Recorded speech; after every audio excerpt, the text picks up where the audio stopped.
أعوذ بالله من الشيطان الرجيم. بسم الله الرحمن الرحيم، والصلاة والسلام على حبيب الله نبينا محمد بن عبد الله وعلى آله وأصحابه أجمعين. أما بعد، maanta waxa weeyaan maalin isniina ee taariikhda 14 November.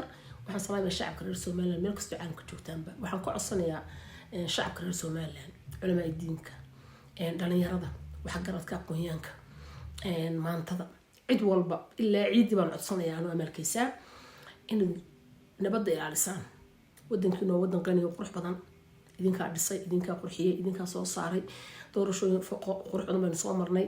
isfahamlaanta mar bay dhacdaa, laakiin nabadda ku dadaala. wadankiina iska kharibina, cadowgu fara badan yahay. Soomaaliland saas ayaan loogu wada hayaa dhan walba, yaa isku keen dirno qabiil isku keen adeegsan. wadankiina waa wadan qani ah, nabadda ku nooshiina iska kharibina. anigu aan 3 jir aan ka tagay magaalada Hargeysa, waan ku dhashay, laakiin Carab baan ku koray iyo Afrika iyo Yurub.